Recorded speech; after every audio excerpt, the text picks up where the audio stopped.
저녁 6시가 조금 넘은 시각이었습니다. 김영희는 거실 소파에 앉아 책을 읽고 있었습니다. 회색빛 머리카락을 단정하게 뒤로 넘긴 그녀의 모습은 차분했습니다. 손가락으로 책장을 넘기는 동작도 천천히, 마치 시간과 타협이라도 한 듯 여유로웠지요. 창밖으로는 가을, 저녁에 붉은 노을이 번지고 있었습니다. 마당의 감나무에 매달린 주황빛 감들이 석양을 받아 더욱 영글어 보였습니다. 영희는 이 집에서 40년을 살았습니다. 남편 김철수와 결혼한 이듬해 이사온 이 집은 처음엔 낡고 좁았습니다. 하지만 두 사람은 주말마다 페인트 칠을 하고 마당을 가꾸며 보금자리를 만들어 갔지요. 아들 도연이 태어나고 그 아이가 마당에서 뛰놀며 자라던 시절이 있었습니다. 남편이 세상을 떠난 지도 어느덧 7년째였습니다. 그 후로 영희는 혼자였습니다. 아들은 결혼 후 서울로 올라갔고 명절에나 얼굴을 비췄지요. 하지만 영희는 외롭지 않았습니다. 매일 아침 마당에 감나무에 물을 주고 동네 도서관에서 책을 빌려 읽었습니다. 이웃들과 인사를 나누고 때로는 반찬을 나눠 먹으며 소소한 일상을 이어갔지요. 남편이 남긴 연금과 적금으로 생활하는 데는 무리가 없었습니다. 집도 있고 건강도 괜찮았습니다. 70줄에 접어들었지만 영희는 스스로를 꽤 튼튼한 사람이라고 여겼습니다. 책장을 넘기던 영희의 손이 잠시 멈췄습니다. 무언가 불편한 느낌이 들었습니다. 막연한 불안이었습니다. 영희는 고개를 들어 시계를 보았습니다. 6시 20분이었습니다. 아무것도 아닌 것 같았지만 가슴 한편이 답답했습니다.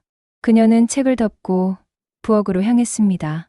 따뜻한 차라도 한 잔 마시면 나아질 거라고 생각했지요. 주전자에 물을 올리고 차집을 준비하는데 현관문을 두드리는 소리가 들렸습니다. 똑똑똑. 영희는 고개를 들었습니다. 이 시간에 찾아올 사람이 없었습니다.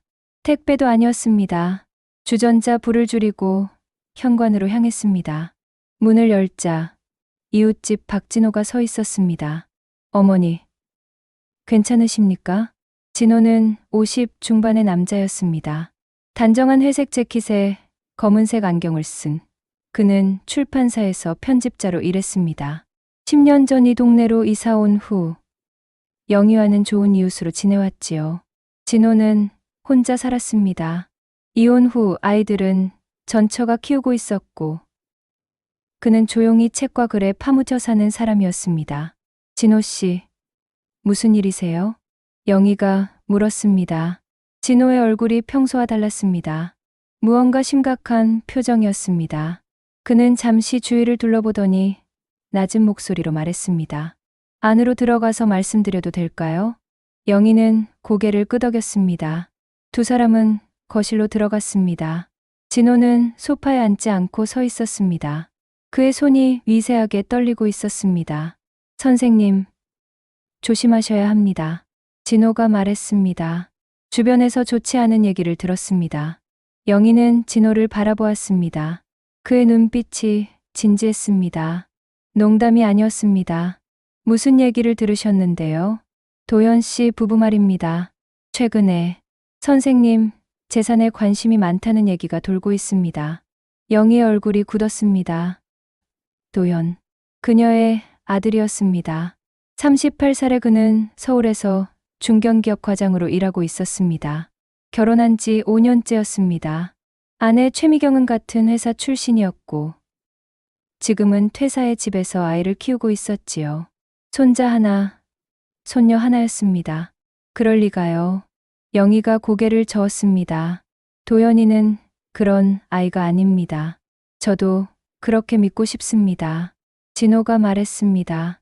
하지만 제가 들은 바로는 최미경 씨가 최근 부동산 중개업소에 몇 차례 들렀다고 합니다. 이 동네 집값을 알아본다고요. 영희는 말이 없었습니다. 그리고 진호가 잠시 망설이더니 계속했습니다.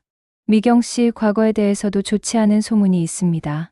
출판사 동료 중 한 명이 우연히 알게 됐는데 이전 직장에서 금전 문제로 그만뒀다는 얘기가 있었습니다. 영희의 입술이 굳게 다물어졌습니다. 진호 씨, 그건 그냥 소문 아니겠습니까? 그럴 수도 있습니다. 진호가 고개를 끄덕였습니다. 하지만 선생님께 미리 말씀드리는 게 맞다고 생각했습니다. 혹시 모를 일이니까요. 두 사람 사이에 침묵이 흘렀습니다. 영희는 천천히 소파에 앉았습니다. 가슴이 두근거렸습니다. 아들을 의심한다는 것, 그것만으로도 가슴이 아팠습니다. 도연은 어릴 적부터 착한 아이였습니다. 공부도 잘했고 부모에게 효도했습니다. 아버지가 돌아가셨을 때도 장례를 도맡아 치렀지요. 하지만 결혼 후 달라진 것도 사실이었습니다. 도연은 점점 집에 오는 횟수가 줄었습니다. 전화도 뜸해졌습니다. 명절에 내려와도 서둘러 올라갔지요. 영희는 이해하려고 했습니다. 젊은 부부에게는 그들만의 삶이 있다고, 자신이 욕심부리면 안 된다고 생각했습니다. 선생님, 진호가 조심스럽게 말했습니다. 혹시 최근에 도연 씨 부부가 특별한 부탁을 한 적 있습니까? 영희는 고개를 저었습니다. 아니요, 별일 없었습니다. 하지만 그 순간 한 가지가 떠올랐습니다. 한 달 전이었습니다. 도연이 전화를 걸어왔습니다. 평소보다 목소리가 조금 딱딱했습니다. 어머니, 집 권리증 어디 있어요? 라고 물었습니다. 영희는 금고에 있다고 대답했지요. 혹시 필요하면 말씀하세요. 제가 보내드릴게요. 도연은 아니에요. 그냥 궁금해서요. 라고만 했습니다. 그때는 대수롭지 않게 넘겼습니다. 하지만 지금 생각해보니 이상했습니다. 왜 갑자기 권리증을 물어봤을까? 영희의 얼굴이 창백해졌습니다. 선생님? 진호가 걱정스럽게 물었습니다. 괜찮으십니까?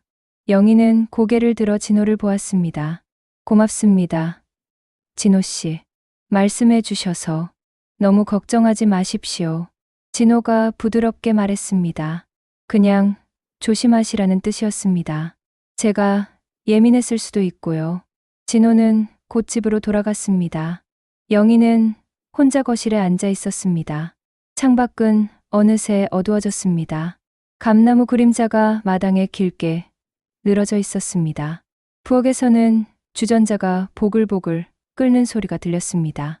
영희는 일어나 부엌으로 갔습니다. 주전자 불을 끄고 찻잔에 물을 부었습니다. 김이 모락모락 올라왔습니다. 그녀는 찻잔을 들고 다시 거실로 돌아와 창가에 섰습니다. 밤하늘에 별이 하나둘 떠오르고 있었습니다. 영희는 찻잔을 두 손으로 감쌌습니다. 따뜻함이 손끝으로 전해졌습니다. 하지만 가슴속은 차가웠습니다. 아니야. 영희는 속으로 되뇌었습니다. 내 아들이 그럴 리 없어. 하지만 진호의 말이 머릿속에서 맴돌았습니다. 부동산, 중개업소, 집값 알아보기, 권리증, 금전 문제. 영희는 눈을 감았습니다. 그녀는 문득 남편이 생전에 했던 말이 떠올랐습니다. 사람은 돈 앞에서 변하는 법이야. 아무리 가까운 사이라도 조심해야 해. 영희는 그때 웃으며 대꾸했습니다. 당신은 너무 의심이 많아요. 하지만 지금은 달랐습니다. 영희는 찻잔을 탁자에 내려놓았습니다. 그리고 안방으로 들어가 옷장 깊숙이 숨겨둔 금고를 꺼냈습니다. 비밀번호를 눌러 열자 안에는 통장 몇 건과 권리증, 그리고 낡은 사진첩이 들어 있었습니다. 영희는 권리증을 꺼내 들었습니다. 종이는 세월의 무게로 조금 누렇게 변해 있었습니다. 하지만 글자는 또렷했습니다. 김영희, 소유자, 이름이었습니다. 그녀는 권리증을 다시 금고에 넣고 잠갔습니다. 조심해야겠어. 영희는 중얼거렸습니다. 그날 밤, 영희는 잠을 이루지 못했습니다. 천장을 바라보며 이런저런 생각이 머릿속을 떠다녔습니다. 도연의 어린 시절, 남편과 함께 보낸 시간들, 그리고 지금의 고요한 일상. 창밖에서는 바람이 불어왔습니다. 감나무 가지가 흔들리며 창문을 스치는 소리가 들렸습니다. 마치 무언가 경고하는 것 같았습니다. 영희는 이불을 덮어쓰고 눈을 감았습니다. 하지만 불안은 가시지 않았습니다. 조용한 저녁에 생긴 작은 균열은 이미 그녀의 삶 속으로 깊이 파고들고 있었습니다. 다음 날 아침은 흐렸습니다. 영희는 평소보다 일찍 잠에서 깼습니다. 밤새 뒤척이느라 몸이 무거웠습니다. 세수를 하고 거울을 보니 눈가에 다크서클이 짙게 내려앉아 있었습니다. 그녀는 찬물로 얼굴을 한 번 더 씻었습니다. 부엌에서 간단히 식사를 준비했습니다. 된장국과 김치, 계란 한 알이었습니다. 밥을 먹으면서도 머릿속은 복잡했습니다. 진호의 말이 계속 떠올랐습니다. 최미경의 과거, 부동산, 중개업소, 집값 알아보기. 그냥 소문일 거야. 영희는 스스로를 다독였습니다. 하지만 불안은 쉽게 가시지 않았습니다. 식사를 마치고 설거지를 하는데 휴대전화가 울렸습니다. 도연이었습니다. 영희는 잠시 망설이다가 전화를 받았습니다. 네, 도연아. 어머니, 잘 주무셨어요? 목소리는 평소와 같았습니다. 영희는 작은 안도감을 느꼈습니다. 그래, 잘 잤다. 너는? 저는 괜찮아요. 어머니, 이번 주말에 내려갈게요. 갑작스러운 말이었습니다. 도연은 명절이 아니면 거의 내려오지 않았습니다. 무슨 일 있니? 아니요. 그냥 어머니 뵙고 싶어서요. 애들도 데리고 갈게요. 영희는 대답하지 못했습니다. 반가워야 할 말이었습니다. 하지만 이상하게 마음이 편치 않았습니다. 어머니? 아, 그래. 그럼 내가 밥 준비해 놓마. 네, 고맙습니다. 그럼 토요일에 뵙겠습니다. 전화가 끊겼습니다. 영희는 휴대전화를 내려다보았습니다. 화면에는 도연의 이름이 그대로 떠 있었습니다. 그녀는 한숨을 쉬었습니다. 점심 무렵 진호가 다시 찾아왔습니다. 어머니, 제가 알아본 게 있습니다. 진호는 서류 봉투를 하나 들고 있었습니다. 영희는 그를 거실로 안내했습니다. 두 사람은 소파에 마주 앉았습니다. 뭘 알아보셨는데요? 출판사 동료가 도와줬습니다. 진호가 봉투에서 몇 장의 종이를 꺼냈습니다. 최미경 씨에 대한 기록입니다. 비공식적인 것이지만 신뢰할 만한 정보입니다. 영희는 종이를 받아들었습니다. 프린트된 글자들이 빼곡했습니다. 그녀는 천천히 읽기 시작했습니다. 최미경, 36세. 이전 직장은 마케팅 회사였습니다. 재직 중 회사 법인카드를 사적으로 사용한 혐의가 있었습니다. 결국 회사와 합의 후퇴사했습니다. 또한 대학 시절 지인에게 돈을 빌린 후 갚지 않아 소송까지 간 사례도 있었습니다. 영희의 손이 떨렸습니다. 이게 사실입니까? 동료가 확인한 바로는 그렇습니다. 진호가 조심스럽게 말했습니다. 물론 과거 일이고 지금은 달라졌을 수도 있습니다. 하지만 선생님께서 조심하실 필요는 있다는 뜻입니다. 영희는 종이를 탁자에 내려놓았습니다. 가슴이 답답했습니다. 도연이는 이걸 알까요? 모를 수도 있습니다. 결혼 전 일이니까요. 영희는 눈을 감았습니다. 며느리가 그런 과거를 가졌다는 사실보다 아들이 그것을 모르고 있을지도 모른다는 생각이 더 괴로웠습니다. 그리고 하나 더 있습니다. 진호가 다른 종이를 꺼냈습니다.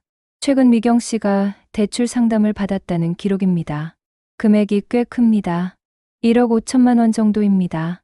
1억 5천? 영희 목소리가 떨렸습니다.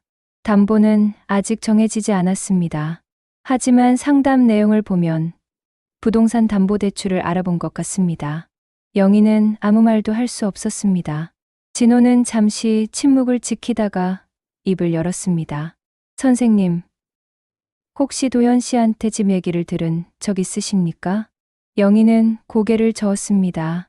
하지만 한 달 전 전화 통화가 떠올랐습니다. 권리증을 물어본 일. 그녀는 진호에게 그 얘기를 했습니다. 진호의 표정이 굳어졌습니다. 그렇다면 그렇다면 뭡니까? 혹시 선생님 집을 담보로 대출을 받으려는 것일 수도 있습니다. 영희는 숨이 막혔습니다. 그럴 리가요. 내 허락 없이 어떻게? 물론 법적으로는 불가능합니다. 하지만 만약 선생님을 설득해서 동의를 받으려고 한다면 영희는 말을 잇지 못했습니다. 진호는 조심스럽게 덧붙였습니다. 제가 너무 심하게 말씀드리는 건 아닌지 모르겠습니다. 하지만 선생님께서 미리 아시는 게 좋다고 생각했습니다. 영희는 고개를 끄덕였습니다. 고맙습니다. 진호 씨. 진호는 곧자리에서 일어났습니다. 너무 걱정하지 마십시오. 그냥 조심하시면 됩니다. 진호가 돌아간 후 영희는 혼자 거실에 앉아 있었습니다. 탁자 위에는 진호가 놓고 간 서류들이 그대로였습니다. 그녀는 그것을 다시 집어들었습니다. 최미경의 얼굴이 떠올랐습니다. 처음 만났을 때 미경은 밝고 예쁜 여자였습니다. 도연이 그녀를 소개하며 행복해하는 모습을 보고 영희도 기뻤습니다. 결혼식 날 미경은 눈물을 흘리며 어머니, 잘 모시겠습니다. 라고 말했습니다. 하지만 결혼 후 미경은 변했습니다. 명절에 내려와도 말이 적었습니다. 부엌 일도 거들지 않았습니다. 영희가 손자들에게 용돈을 주려 하면 괜찮아요. 어머니, 라며 거절했습니다. 하지만 눈빛은 차가웠습니다. 영희는 그때도 이해하려고 했습니다. 시댁이 불편할 수 있다고, 젊은 세대는 다르다고 생각했습니다. 하지만 지금은 달랐습니다. 영희는 서류를 금고에 넣었습니다. 그리고 거실로 돌아와 창밖을 바라보았습니다. 마당의 감나무가 바람에 흔들리고 있었습니다. 토요일에 내려온다고 했지. 영희는 속으로 되뇌었습니다. 그때 직접 물어봐야겠어. 하지만 막상 어떻게 물어야 할지 막막했습니다. 너희가 우리 집을 담보로 대출받으려고 하니? 라고 물을 수는 없었습니다. 그것은 아들을 의심하는 일이었습니다. 토요일이 왔습니다. 오전 11시쯤 도연의 차가 마당에 들어섰습니다. 영희는 현관 앞에서 기다리고 있었습니다. 차 문이 열리고 손자 손녀가 뛰어내렸습니다. 할머니, 어머니, 안녕하세요. 도연이 내렸습니다. 그 뒤로 미경이 따라 내렸습니다. 미경은 짙은 화장을 하고 있었습니다. 명품 가방을 들고 있었습니다. 어서 오너라. 영희가 반갑게 맞았습니다. 하지만 가슴속은 불안했습니다. 집 안으로 들어온 일행은 거실에 앉았습니다. 영희는 부엌에서 준비해둔 음식을 내왔습니다. 갈비찜, 잡채, 전 등이었습니다. 도연이 좋아하는 음식들이었습니다. 어머니, 고생하셨어요. 도연이 말했습니다. 아니다. 너희 오는데 이 정도는 해야지. 식사가 시작되었습니다. 처음에는 평온했습니다. 손자들이 제잘거리며 학교 얘기를 했습니다. 도연도 웃으며 밥을 먹었습니다. 하지만 미경은 달랐습니다. 그녀는 말없이 젓가락을 움직였습니다. 표정이 굳어 있었습니다. 영희는 그것을 눈치챘습니다. 식사가 끝나고 아이들은 마당으로 나갔습니다. 영희는 설거지를 하려 부엌으로 갔습니다. 도연이 따라왔습니다. 어머니, 제가 할게요. 아니다. 괜찮아. 어머니. 도연의 목소리가 낮아졌습니다. 사실 오늘 드릴 말씀이 있어서 왔습니다. 영희의 손이 멈췄습니다. 그녀는 천천히 도연을 돌아보았습니다. 무슨 얘기인데? 도연은 잠시 망설이더니 입을 열었습니다. 어머니, 이 집 너무 크지 않습니까? 영희는 대답하지 않았습니다. 어머니 혼자 사시기에는 관리도 힘드실 테고요. 그래서 생각해봤는데. 뭘 생각해봤는데? 저희랑 같이 사시는 게 어떨까 해서요. 영희는 도연을 바라보았습니다. 아들의 눈빛이 흔들렸습니다.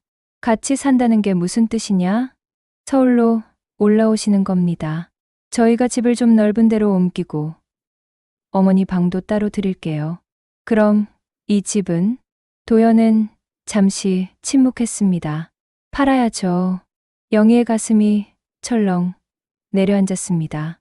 왜 갑자기 그런 얘기를 하니? 갑자기가 아닙니다. 미경이랑 오래 고민했어요. 어머니도 이제 연세가 있으시잖아요. 혼자 계시면 위험할 수도 있고 나는 건강하다. 영희가 단호하게 말했습니다. 여기서 계속 살 거다. 도연의 얼굴이 굳어졌습니다. 어머니, 제 말 좀 들어보세요. 나는 듣고 싶지 않다. 영희가 부엌을 나가려 하자 도연이 그녀의 팔을 잡았습니다. 어머니, 목소리가 높아졌습니다. 거실에서 미경이 일어섰습니다. 그녀가 부엌으로 들어왔습니다. 어머니, 우리도 사정이 있어요. 미경의 목소리는 차가웠습니다. 도연이 회사에서 승진하려면 집도 옮겨야 하고 아이들 교육비도 만만치 않아요. 어머니 혼자 이렇게 큰 집에서 사시는 것도 낭비 아닙니까? 영희는 미경을 바라보았습니다. 며느리의 눈빛이 날카로웠습니다. 낭비라니, 이게 내 집인데, 그러니까 저희가 같이 살자는 거잖아요. 나는 싫다고 했다. 영희의 목소리가 떨렸습니다.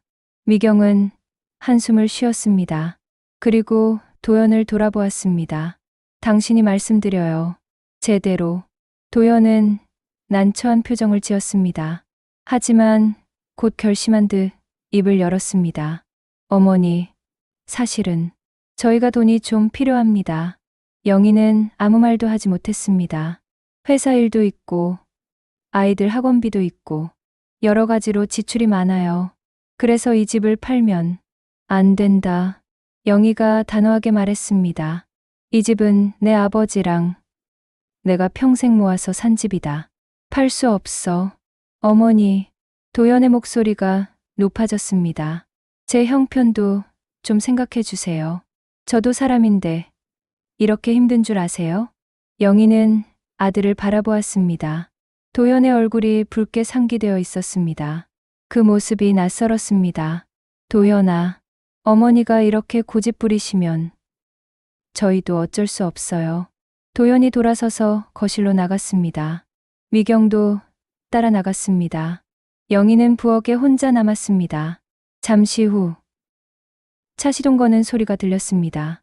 영희는 창문으로 다가갔습니다. 도연의 차가 마당을 빠져나가고 있었습니다. 손자들이 뒷좌석에서 손을 흔들었습니다. 하지만 영희는 손을 들 수 없었습니다. 차가 사라진 후 영희는 거실 소파에 주저앉았습니다. 온몸에서 힘이 빠졌습니다. 내 아들이 변했구나. 영희는 중얼거렸습니다. 저녁 무렵 진호가 찾아왔습니다. 영희는 그에게 오늘 있었던 일을 모두 털어놓았습니다.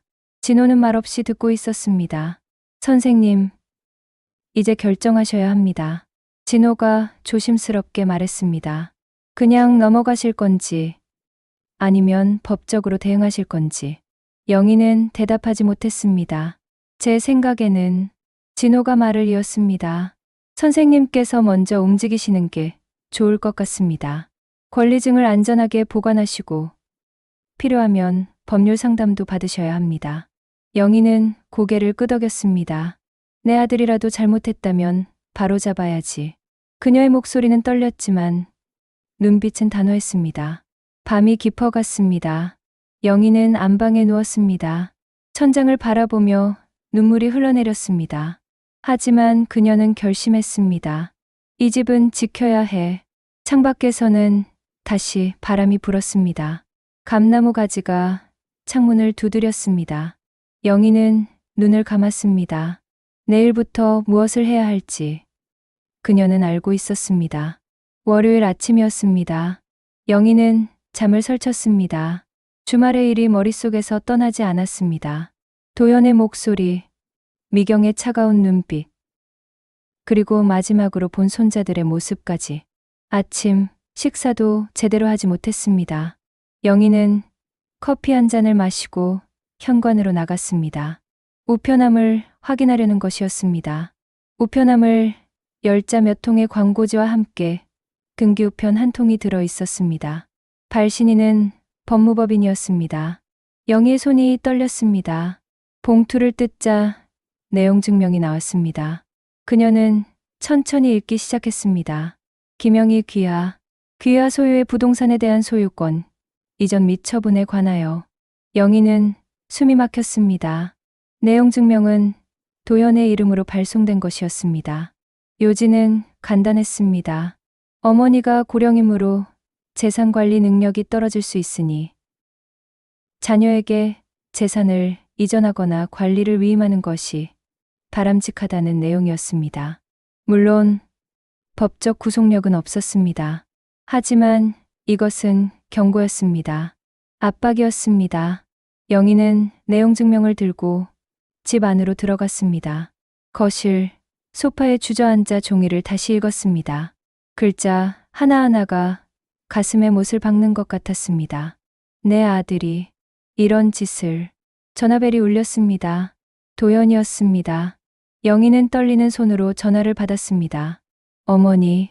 도연의 목소리는 평소보다 낮았습니다. 내용 증명 받으셨죠? 영희는 대답하지 못했습니다. 어머니, 저도 이러고 싶지 않았어요. 하지만 어머니가 계속 거절하시니까. 도연아. 영희의 목소리가 떨렸습니다. 넌 내 아들이다. 어떻게 엄마한테 이럴 수가 있니? 저도 살아야 해요, 어머니. 도연의 목소리에 짜증이 섞여 있었습니다. 회사에서도 압박받고 집에서도 힘들고 어머니는 제 처지를 모르세요. 그래도 이건 아니다. 그럼 어떻게 하란 말입니까? 도연의 목소리가 높아졌습니다. 어머니가 조금만 양보하시면 되는 거예요. 집 하나 파는 게 그렇게 어렵습니까? 영희는 눈물이 났습니다. 이 집은 내 아버지가 남긴 유일한 유산이다. 나한테는 추억이 담긴 곳이고 추억으로 밥 먹고 삽니까? 도연이 차갑게 말했습니다. 어머니, 현실을 보세요. 돈이 필요해요. 저희도, 어머니도. 나는 돈 필요 없다. 정말 그러실 겁니까? 도연의 목소리가 더 낮아졌습니다. 그럼 어쩔 수 없네요. 저희도 방법을 찾아야겠어요. 전화가 끊어졌습니다. 영희는 휴대전화를 내려다보았습니다. 화면에는 통화 종료 표시만 떠 있었습니다. 그녀는 전화기를 탁자에 내려놓았습니다. 오후가 되어 진호가 찾아왔습니다. 영희는 내용 증명을 보여주었습니다. 진호는 종이를 읽더니 얼굴이 굳어졌습니다. 이건 본격적으로 나오는군요. 어떻게 해야 합니까? 영희가 물었습니다. 일단 변호사와 상담하셔야 합니다. 진호가 말했습니다. 그리고 집 권리증과 통장은 절대 남에게 보여주시면 안 됩니다. 가족이라도요. 영희는 고개를 끄덕였습니다. 제가 아는 변호사가 있습니다. 연락해 드릴까요? 그래 주십시오. 진호는 곧 전화를 걸었습니다. 잠시 통화를 나누더니 영희에게 말했습니다. 내일 오전에 만날 수 있답니다. 제가 같이 가겠습니다. 고맙습니다. 그날 저녁, 영희는 혼자 저녁을 먹었습니다. 밥맛이 없었습니다. 반찬을 입에 넣어도 모래를 씹는 것 같았습니다. 식사를 마치고 설거지를 하는데 다시 전화벨이 울렸습니다. 이번에는 미경이었습니다. 어머니. 미경의 목소리는 차가웠습니다. 오늘 도연한테 전화하셨죠? 그래. 어머니. 왜 그러세요? 뭐가? 우리가 어머니를 위해서 하는 말인데 왜 안 들으시는 거예요? 영희는 대답하지 않았습니다. 어머니도 이제 나이 드셨잖아요. 혼자 사시면 위험하다고요. 우리랑 같이 사시면 편하실 텐데. 나는 여기가 편하다. 그게 고집이에요. 미경의 목소리가 날카로워졌습니다. 어머니, 솔직히 말씀드릴게요. 우리 형편이 안 좋아요. 도연이 회사에서 승진 누락됐어요. 이유가 뭔 줄 아세요? 집이 강남에 없어서예요. 영희는 숨을 죽였습니다. 아이들 학원비도 만만치 않아요. 한 달에 200만 원씩 나가요. 그리고 제 친정 부모님도 도와드려야 하고. 그게 나랑 무슨 상관이냐? 상관 있죠. 미경이 소리쳤습니다. 어머니가 그 집 팔아주시면 다 해결돼요. 우리가 강남에 집 사고 아이들 교육도 시키고 어머니도 편하게 모실 수 있어요. 영희는 눈물이 났습니다. 너희가 날 편하게 모신다고? 네, 당연하죠. 거짓말 마라. 영희 목소리가 떨렸습니다. 너희는 내 집만 필요한 거지. 나는 필요 없을 거다. 어머니, 이제 알았다. 너희가 뭘 원하는지. 영희가 전화를 끊었습니다. 다음 날 오전, 진호와 함께 법률사무소를 찾았습니다. 변호사는 50대 초반의 여성이었습니다. 이름은 장수진이었습니다. 그녀는 영희의 얘기를 조용히 들었습니다. 내용 증명도 검토했습니다. 일단 법적으로는 문제 없습니다. 장 변호사가 말했습니다. 집이 선생님 명의니까 누구도 선생님 동의 없이 처분할 수 없습니다. 그럼 안심해도 됩니까? 하지만 장 변호사가 잠시 망설이더니 말을 이었습니다. 가족 간의 일은 법으로만 해결되지 않습니다. 아드님이 계속 압박하면 선생님께서 견디기 힘드실 수 있어요. 영희는 고개를 숙였습니다. 그리고 한 가지 더 확인하셔야 할 게 있습니다. 뭡니까? 혹시 아드님이나 며느님이 선생님 명의로 보험을 들었는지 확인해 보세요. 영희는 깜짝 놀랐습니다. 보험이요? 네. 최근 이런 경우가 종종 있습니다. 부모님 명의로 고액보험을 들고 수익자를 자녀로 지정하는 경우요. 진호가 끼어들었습니다. 그게 무슨 의미입니까? 최악의 경우, 장 변호사가 조심스럽게 말했습니다. 부모님께 만약에 사태가 생기면 보험금을 받을 수 있다는 뜻입니다. 영희는 숨이 멎는 것 같았습니다. 설마, 그럴 리가. 확인은 해보시는 게 좋습니다. 집으로 돌아온 영희는 곧바로 서랍을 뒤졌습니다. 각종 서류가 쌓여 있었습니다. 통장, 보험증권, 계약서 등. 그녀는 하나하나 확인했습니다. 그리고 찾았습니다. 생명보험, 증권이었습니다. 피보험자는 김영희, 수익자는 김도연으로 되어 있었습니다. 보험금은 3억 원이었습니다. 영희의 손이 떨렸습니다. 가입일은 6개월 전이었습니다. 그녀는 이 보험에 가입한 기억이 없었습니다. 하지만 서류 하단에는 본인 서명이 되어 있었습니다. 언제 이걸 썼지? 영희는 기억을 더듬었습니다. 그리고 떠올랐습니다. 작년 설날, 도연이, 어머니, 건강보험 하나 들어두세요. 저희가 보험료 내드릴게요. 라고 했던 일이. 영희는 별 생각 없이 서류에 서명했었습니다. 건강보험이 아니었구나. 영희는 보험증권을 들고 소파에 주저앉았습니다. 저녁 무렵 진호에게 전화를 걸었습니다. 진호 씨, 찾았습니다. 보험. 영희 목소리가 떨렸습니다. 진호는 곧 달려왔습니다. 보험증권을 보더니 얼굴이 창백해졌습니다. 선생님, 이건 나도 안다. 영희가 말했습니다. 이제 알겠어. 도연이가 뭘 바라는지. 진호는 말이 없었습니다. 집도 필요하고 보험금도 필요한 거지. 영희의 목소리가 쓸쓸했습니다. 내가 죽으면 다 해결되는 거야. 선생님, 그런 생각하지 마세요. 진호가 다급하게 말했습니다. 아직 확실한 건 아닙니다. 그냥 보험일 수도 있어요. 아니야. 영희가 고개를 저었습니다. 난 느껴. 도연이 눈빛이 변했어. 미경이한테 넘어간 거야. 밤이 깊어갔습니다. 진호가 돌아간 후 영희는 혼자 거실에 앉아 있었습니다. 창밖에는 달이 떠 있었습니다. 마당의 감나무가 달빛을 받아 은빛으로 빛났습니다. 영희는 보험증권을 다시 펼쳤습니다. 수익자 김도현, 보험금 3억 원. 그녀는 눈물을 흘렸습니다. 내가 뭘 잘못했을까? 아들을 키우며 최선을 다했습니다. 남편이 일찍 세상을 떠난 후에도 도연을 대학까지 보냈습니다. 결혼 자금도 보탰습니다. 손자들이 태어났을 때는 돌잔치 비용도 됐지요. 하지만 돌아온 것은 배신이었습니다.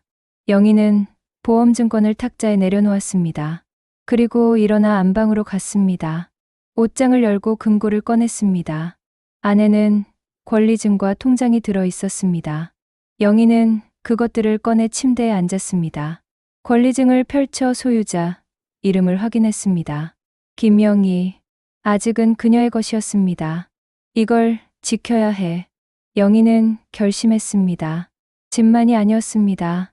자신의 존엄을, 남편과의 추억을, 그리고 마지막 자존심을 지켜야 했습니다. 그녀는 권리증을 다시 금고에 넣고 잠갔습니다. 그리고 휴대전화를 꺼내 장 변호사에게 문자를 보냈습니다. 내일 다시 뵙고 싶습니다. 법적 대응을 하겠습니다. 문자를 보내고 나니 마음이 조금 가벼워졌습니다. 영희는 창밖을 바라보았습니다. 달이 구름에 가려지고 있었습니다. 어둠이 짙어졌습니다.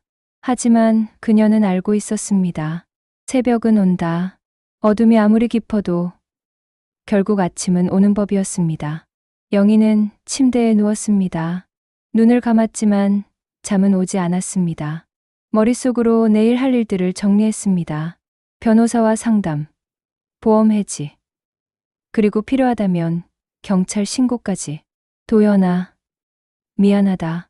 영희는 속으로 중얼거렸습니다. 하지만 엄마도 살아야 한다.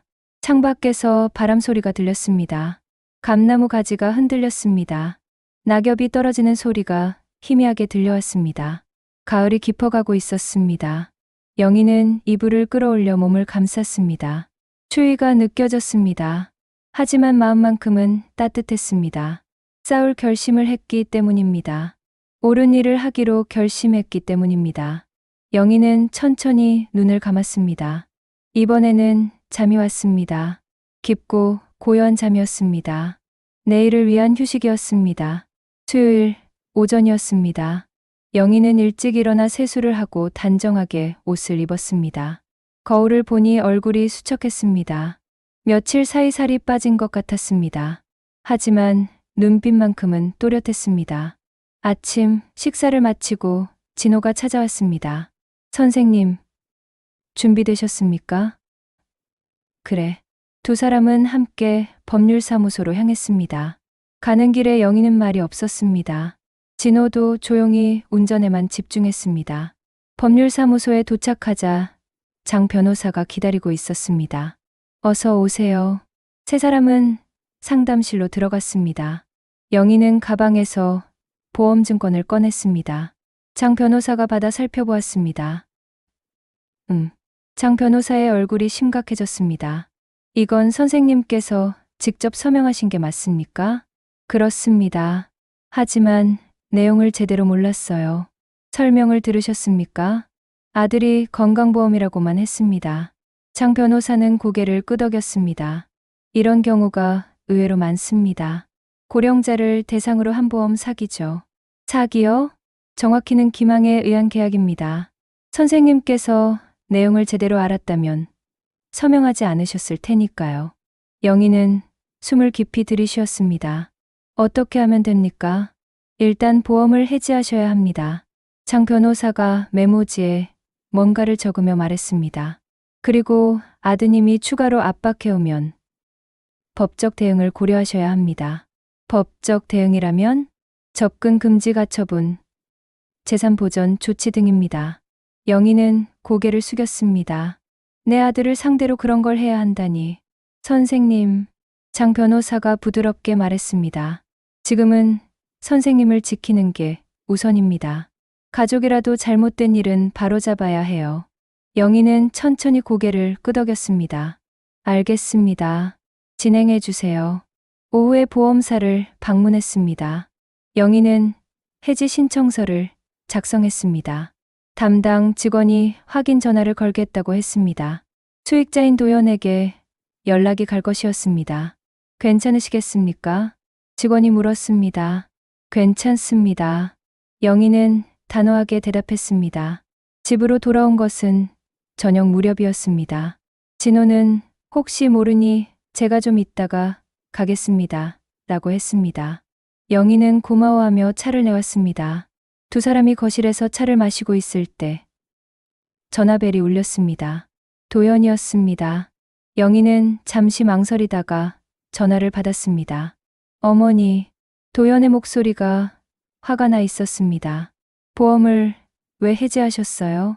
4명이니까 어머니를 위해서 든 보험인데 거짓말 마라. 영희의 목소리가 차가웠습니다. 수익자가 너로 되어 있더구나. 내가 죽으면 내가 돈을 받는 거지. 도연은 잠시 말이 없었습니다. 그건 나중에 어머니 병원비 쓰려고. 필요 없다. 어머니, 도연의 목소리가 높아졌습니다. 대체 왜 이러세요? 누가 어머니를 부추겼어요? 박진호 그 사람입니까? 아무도 부추기지 않았다. 거짓말 마세요. 어머니가 갑자기 변하실 리 없어요. 영희는 깊은 숨을 쉬었습니다. 도연아, 변한 건 내가 아니냐? 뭐라고요? 예전에 너는 이런 아이가 아니었어. 영희의 목소리가 떨렸습니다. 착하고 효자였던 내가 언제부터 이렇게 됐니? 어머니, 미경이한테 넘어간 거지? 그 사람 말만 듣고 도연은 대답하지 않았습니다. 도연아, 영희가 말을 이었습니다. 나는 내 엄마다. 널 낳아서 키운 사람이야. 그런데 너는 지금 뭘 하고 있니? 저도 어쩔 수 없었어요. 도연의 목소리가 낮아졌습니다. 미경이가 계속 압박해요. 집도 사야 하고 아이들 교육비도 있고 저도 힘들어요, 어머니. 그래서 엄마를 희생시키려고? 그게 아니라 그럼 뭐냐? 영희 목소리가 단호했습니다. 내 집을 빼앗고 내 이름으로 보험을 들고 그게 효도냐? 도연은 말이 없었습니다. 도연아, 이제 그만해라. 내가 돌아올 수 있을 때 돌아와. 어머니, 난 기다리마. 하지만 이대로는 안 된다. 영희가 전화를 끊었습니다. 진호가 조용히 다가왔습니다. 선생님, 괜찮으십니까? 영희는 고개를 끄덕였습니다. 하지만 눈에는 눈물이 고여 있었습니다. 힘드시죠? 그래. 영희가 말했습니다. 내 자식인데 이렇게 해야 하다니. 진호는 말없이 그녀의 어깨에 손을 얹었습니다. 선생님은 잘못하신 게 없습니다. 옳은 일을 하고 계세요. 영희는 눈물을 닦았습니다. 목요일 저녁이었습니다. 영희는 혼자 저녁을 먹고 있었습니다. 현관문을 두드리는 소리가 들렸습니다. 누군가 싶어 문을 열자 도연과 미경이 서 있었습니다. 어머니, 도연이 먼저 말했습니다. 얼굴이 피곤해 보였습니다. 들어오너라. 영희는 문을 열어주었습니다. 두 사람이 거실로 들어왔습니다. 미경은 표정이 굳어 있었습니다. 앉아라. 어머니. 도연이 소파에 앉으며 입을 열었습니다. 제가 잘못했습니다. 영희는 대답하지 않았습니다. 제가 너무 조급했어요. 회사 일도 힘들고 집안 형편도 어렵고 그러다 보니 어머니한테 무리한 부탁을 했습니다. 그게 부탁이냐 협박이지. 영희가 차갑게 말했습니다. 도연은 고개를 숙였습니다. 죄송합니다. 미경이 끼어들었습니다. 어머니, 저희도 정말 어려워요. 도연이 회사에서 승진 못하면 우리 가족이 어떻게 돼요? 그게 내 책임이냐? 영희가 미경을 바라보았습니다. 내가 도연이를 부추긴 거 아니냐? 미경의 얼굴이 붉어졌습니다. 어머니도 너무하시네요. 저희가 뭘 잘못했다고. 너는 내 며느리다. 영희가 단호하게 말했습니다. 며느리가 시어머니한테 할 짓이 아니었어. 저도 살아야 해요. 미경이 소리쳤습니다. 우리 친정 부모님도 돌봐드려야 하고 애들 교육도 시켜야 하고 어머니는 혼자 이렇게 큰 집에 사시면서 우리는 왜 생각 안 하세요? 내가 언제 너희를 생각 안 했니? 영희의 목소리도 높아졌습니다. 도연이 대학 다닐 때 등록금 댄 게 누구야? 결혼 자금 보탠 게 누구고 손주들 돌잔치 비용 낸 게 누군데? 미경은 말이 없었습니다. 난 줄 건 다 줬어. 하지만 이 집만큼은 못 줘. 도연이 일어났습니다. 어머니, 저희가 너무 심했습니다. 다시는 이런 얘기 안 할게요. 믿을 수가 있니? 믿어주세요. 제발. 도연의 눈에 눈물이 맺혔습니다. 저도 잘못한 거 압니다. 하지만 어머니, 저는 여전히 어머니, 아들이에요.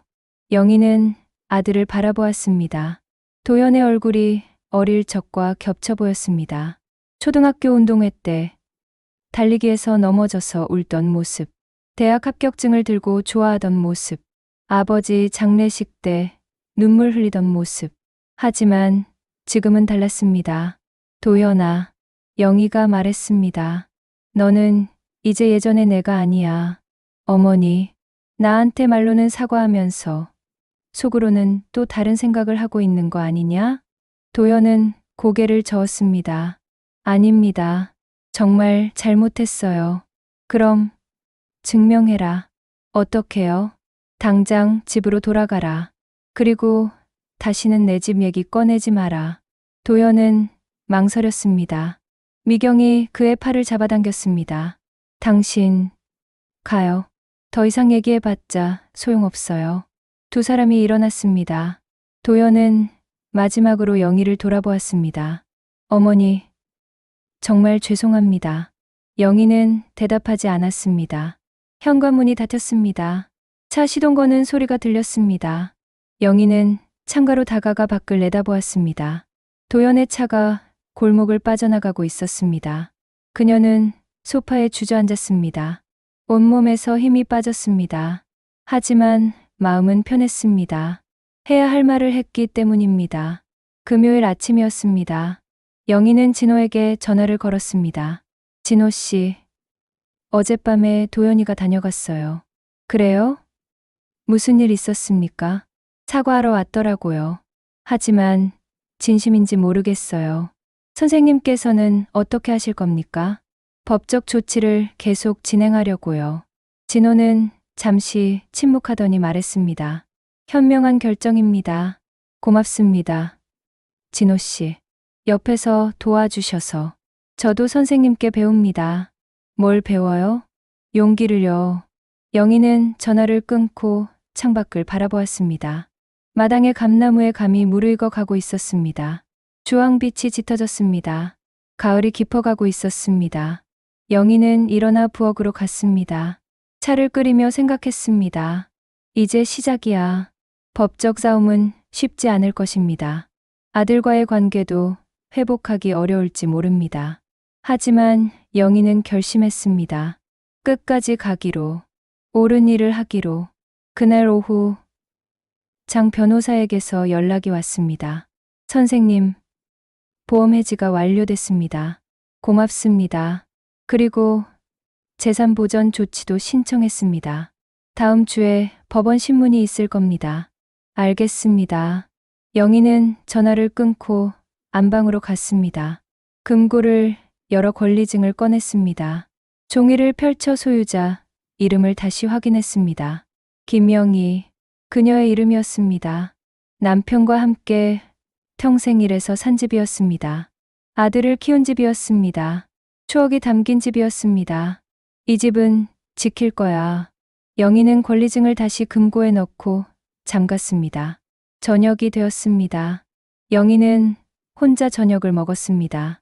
밥과 된장국, 김치였습니다. 간단했지만 맛있었습니다. 식사를 마치고 설거지를 하는데 휴대전화가 울렸습니다. 모르는 번호였습니다. 여보세요? 어머님. 저예요. 미경의 목소리였습니다. 무슨 일이냐? 어머님. 제발 도연이 좀 용서해 주세요. 미경의 목소리가 떨렸습니다. 도연이가 요즘 너무 힘들어해요. 회사에서도 스트레스 받고 집에 와서도 우울해하고. 그게 내 책임이냐? 아니에요. 하지만 어머님이 조금만 양보해 주시면. 양보는 이미 충분히 했다. 영희가 단호하게 말했습니다. 이제 그만해라. 더 이상 나한테 연락하지 마라. 영희가 전화를 끊었습니다. 밤이 깊었습니다. 영희는 거실 소파에 앉아 창밖을 바라보았습니다. 달빛이 마당을 비추고 있었습니다. 감나무 그림자가 길게 늘어져 있었습니다. 그녀는 남편 생각을 했습니다. 여보, 내가 잘하고 있는 거 맞죠? 대답은 없었습니다. 하지만 영희는 알고 있었습니다. 남편이라면 이렇게 말했을 것입니다. 당신이 옳소. 끝까지 가시오. 영희는 눈을 감았습니다. 내일부터 진짜 싸움이 시작될 것입니다. 법정에 서야 할지도 모릅니다. 아들과 완전히 멀어질지도 모릅니다. 하지만 영희는 두렵지 않았습니다. 정의를 향해 가고 있었기 때문입니다. 옳은 길을 걷고 있었기 때문입니다. 영희는 일어나 안방으로 갔습니다. 침대에 누워 천장을 바라보았습니다. 내일은 또 다른 날이야. 그녀는 천천히 눈을 감았습니다. 평화로운 잠이 찾아왔습니다. 한 달이 흘렀습니다. 영희는 법원 복도에 서 있었습니다. 옆에는 진호와 장 변호사가 함께였습니다. 복도 반대편에는 도연과 미경, 그리고 그들의 변호사가 서 있었습니다. 곧 시작됩니다. 장 변호사가 말했습니다. 영희는 고개를 끄덕였습니다. 가슴이 두근거렸습니다. 하지만 마음은 평온했습니다. 법정 문이 열렸습니다. 모두 안으로 들어갔습니다. 판사가 입장했습니다. 재판이 시작되었습니다. 재산보전 가처분 신청 사건입니다. 판사가 말했습니다. 장 변호사가 일어나 진술을 시작했습니다. 영희가 겪은 일들, 내용 증명, 보험 가입 경위, 도연 부부의 압박 등을 차분히 설명했습니다. 도연 측 변호사도 반박했습니다. 신청인의 주장은 과장되었습니다. 피신청인은 단지 어머니의 노후를 걱정한 것뿐입니다. 하지만 증거는 명확했습니다. 진호가 조사한 미경의 금융기록이 제출되었습니다. 수차례 대출 상담 기록, 부동산 중개업소 방문 기록, 그리고 과거 횡령 전력까지. 판사는 서류들을 꼼꼼히 살펴보았습니다. 피신청인 측에서 할 말 있습니까? 도연이 일어났습니다. 재판장님, 저는 단지 어머니를 모시고 싶었을 뿐입니다. 목소리가 떨렸습니다. 하지만 방법이 잘못됐다는 것을 인정합니다. 죄송합니다. 판사는 잠시 침묵하더니 말했습니다. 판결은 다음 주에 선고하겠습니다. 재판이 끝났습니다. 법정을 나오는 길에 영희와 도연의 눈이 마주쳤습니다. 도연의 눈에는 눈물이 고여 있었습니다. 하지만 영희는 고개를 돌렸습니다. 진호가 영희의 팔을 잡았습니다. 선생님, 괜찮으십니까? 그래, 괜찮아. 일주일 후였습니다. 판결문이 도착했습니다. 영희의 승소였습니다. 재산보전 조치가 인정되었고 도연은 더 이상 어머니의 재산에 관여할 수 없게 되었습니다. 장 변호사가 전화를 걸어왔습니다. 축하드립니다, 선생님. 고맙습니다. 그리고 추가 조사 결과 미경 씨의 과거 횡령 사건이 재수사되고 있답니다. 경찰에서 연락이 올 겁니다. 영희는 전화를 끊고 소파에 앉았습니다. 승리였습니다. 하지만 기쁘지 않았습니다. 며칠 후 경찰서에서 연락이 왔습니다. 영희는 진호와 함께 경찰서를 방문했습니다.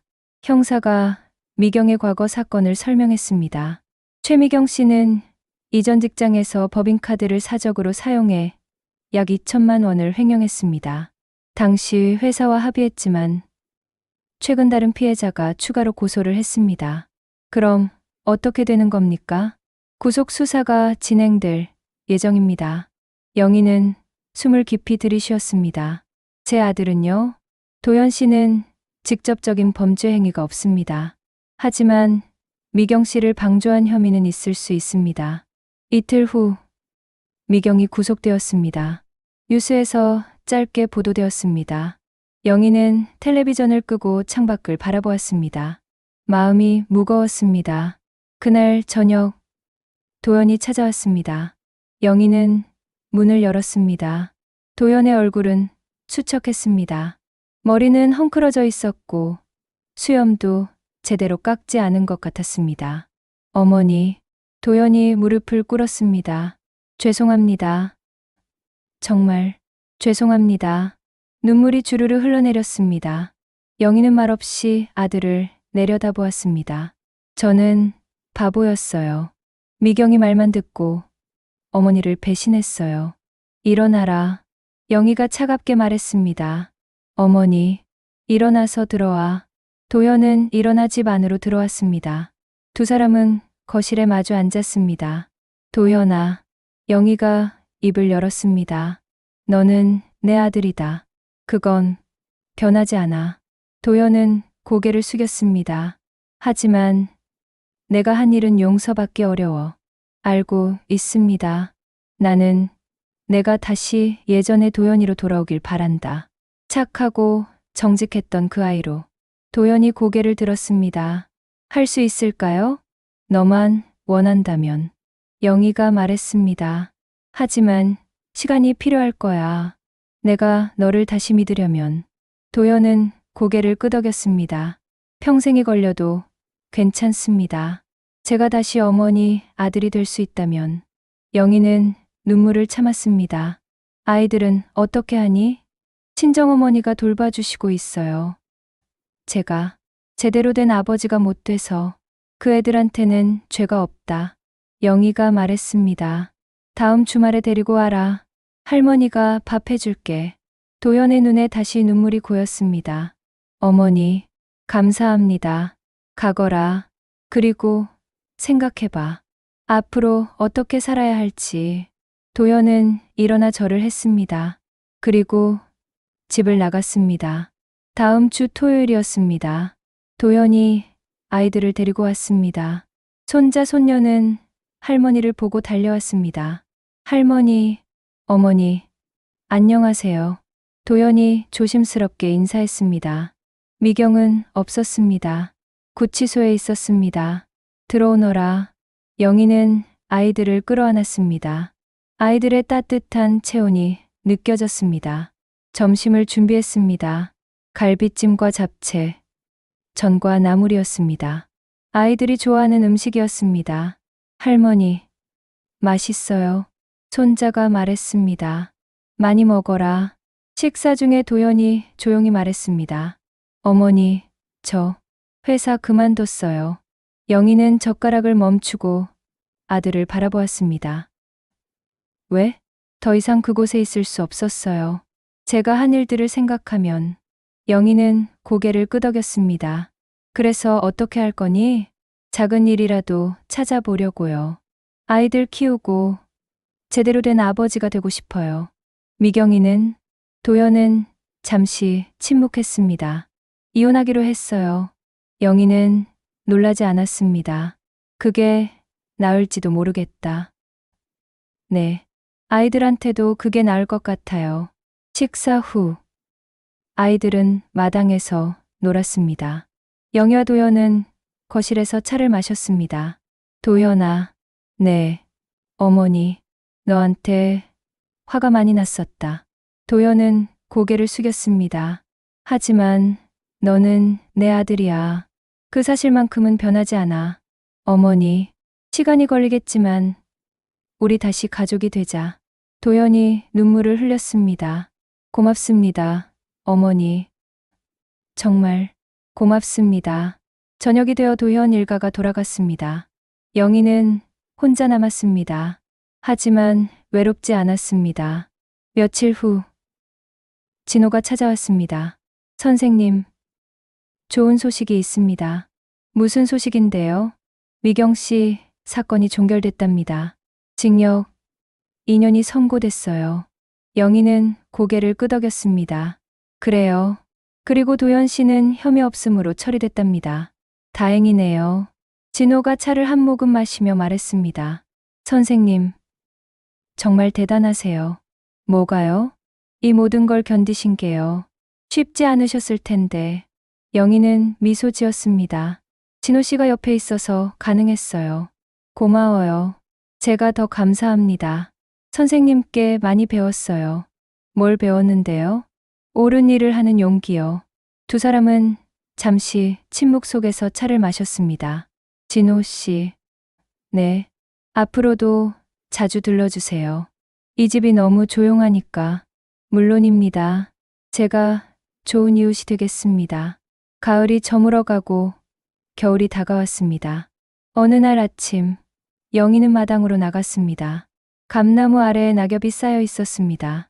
그녀는 빗자루를 들고 낙엽을 쓸었습니다. 작업을 마치고 감나무를 올려다보았습니다. 가지는 앙상했지만 내년 봄이면 다시 잎이 돋아날 것이었습니다. 그리고 여름이 지나면 감이 열릴 것이었습니다. 인생도 그런 거겠지. 영희는 생각했습니다. 힘든 겨울을 지나면 다시 봄이 오는 법이었습니다. 주말이 되었습니다. 도연이 아이들을 데리고 왔습니다. 이번에는 집에서 하루를 보내기로 했습니다.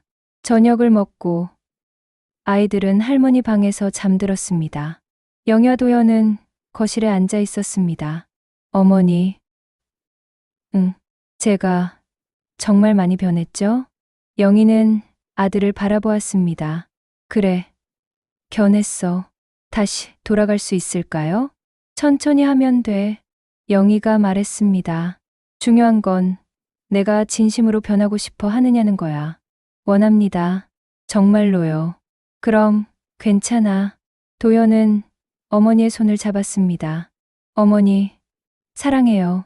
나도 너를 사랑한다. 두 사람은 손을 맞잡고 앉아 있었습니다. 창밖으로 달빛이 들어왔습니다. 고요하고 평화로웠습니다. 겨울이 깊어갔습니다. 어느 날 오후, 진호가 들렀습니다. 선생님, 이거 드시라고요. 진호가 떡 한 상자를 들고 왔습니다. 이게 뭐예요? 백설기예요. 제가 만든 건 아니고 동네 떡집에서 샀습니다. 고마워요. 두 사람은 차를 마시며 떡을 먹었습니다. 선생님, 요즘 어떻게 지내세요? 그냥, 그렇지요. 조용하고 평온해요. 도연 씨는요? 가끔 아이들 데리고 와요. 많이 달라진 것 같아요. 다행입니다. 영희는 창밖을 바라보았습니다. 진호 씨, 제가 이 모든 걸 잘 견딜 수 있었던 건 당신이 옆에 있었기 때문이에요. 아닙니다. 선생님, 스스로 강하셨어요. 아니에요. 영희가 미소 지었습니다. 당신이 없었으면 포기했을 거예요. 진호는 잠시 말이 없었습니다. 선생님, 저도 선생님한테 힘을 많이 받았어요. 그래요? 네. 제 인생도 순탄치 않았거든요. 이혼하고 혼자 살면서 외로웠어요. 영희는 고개를 끄덕였습니다. 하지만 선생님을 보면서 배웠어요. 옳은 일을 하는 게 얼마나 중요한지. 우리 서로 힘이 됐네요. 네. 그렇습니다. 두 사람은 웃으며 차를 마셨습니다. 봄이 왔습니다. 마당의 감나무에 새싹이 돋아났습니다. 영희는 나무 아래 의자를 놓고 앉았습니다. 따뜻한 햇살이 얼굴을 비췄습니다. 진호가 옆에 앉았습니다. 선생님, 날씨 좋네요. 그러게요. 작년 이맘때 생각나세요? 그럼요. 힘들었지. 영희가 말했습니다. 하지만 이겨냈어요. 그렇습니다. 선생님께서 잘 이겨내셨어요. 영희는 감나무를 올려다보았습니다.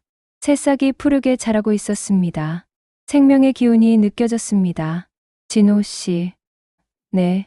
내 인생에서 가장 아픈 선택이었지만 그래도 옳은 길을 걸었어요. 진호는 고개를 끄덕였습니다. 네. 맞습니다. 이제는 평화로워요. 마음이. 앞으로도 계속 그러실 겁니다. 두 사람은 나란히 앉아 봄볕을 쬐었습니다. 마당에는 따뜻한 바람이 불었습니다. 감나무 잎이 살랑거렸습니다. 영희는 눈을 감았습니다. 마음이 편안했습니다. 힘든 시간을 지나 이제는 새로운 시작을 할 수 있었습니다. 그녀는 알고 있었습니다. 인생은 계속된다는 것을.